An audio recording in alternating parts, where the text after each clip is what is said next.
ഈ വീഡിയോ ഹിജാബ് വെയർ ചെയ്യുന്നവർക്കും വെയർ ചെയ്യാൻ ഇഷ്ടമുള്ളവർക്കൊക്കെ ഒരുപാട് ഹെൽപ്പ് ആവും കേട്ടോ. ഞാൻ യൂസ് ചെയ്തത് മൊജയുടെ ഹിജാബ് സ്റ്റൈലിംഗ് ടേപ്പാണ്. ഇതൊരു ഡബിൾ സൈഡ് ടേപ്പാണ് കേട്ടോ. ഈ ഒരു പാക്കറ്റിൽ ഒരുപാട് ടേപ്സ് വരുന്നുണ്ട് കേട്ടോ. അപ്പം നമുക്ക് ഹിജാബ് ഒക്കെ വെയർ ചെയ്യുന്ന സമയത്ത് പിൻസ് യൂസ് ചെയ്യാണ്ട് ഹിജാബ് ഈസി ആയിട്ട് സ്റ്റൈൽ ചെയ്യാൻ ഹെൽപ്പ് ചെയ്യുന്ന ഒരു ടേപ്പാണ്. സോ അതിനകത്തുനിന്ന് ഒരു ടേപ്പ് ഞാൻ എടുത്തിട്ടുണ്ട്. ഇനി നമ്മളുടെ അണ്ടർ ക്യാപ്പിലോ ടർബനിലോ എന്താണെങ്കിലും കംഫർട്ടബിൾ ആയ സർഫസിൽ ജസ്റ്റ് ആ ഒരു ഹിജാബ് ടൈപ്പിന്റെ വൺ സൈഡ് ഒന്ന് സ്റ്റിക്ക് ചെയ്ത് കൊടുക്കുക. Then another side peel off ചെയ്തിട്ട് ജസ്റ്റ് ഹിജാബ് ഒന്ന് പ്രസ് ചെയ്ത് കൊടുത്താൽ മാത്രം മതി. ഇനി നമ്മുടെ ഹിജാബ് എങ്ങനെ വേണമെങ്കിലും നമുക്ക് സ്റ്റൈൽ ചെയ്യാം.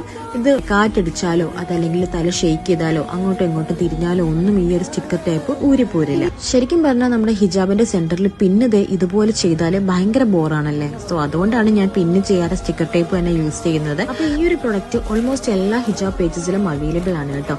അപ്പൊ വാങ്ങുമ്പോൾ മൊജ എന്ന് പറയുന്ന ബ്രാൻഡ് തന്നെ വാങ്ങാൻ ശ്രമിക്കണം. കാര്യം ഇത് വളരെ തിന്നാണ്. അതുപോലെ നമ്മുടെ ഫാബ്രിക്കിനെയും ഹിജാബിനെയും ഒട്ടും ഡാമേജ് ചെയ്യില്ല കേട്ടോ.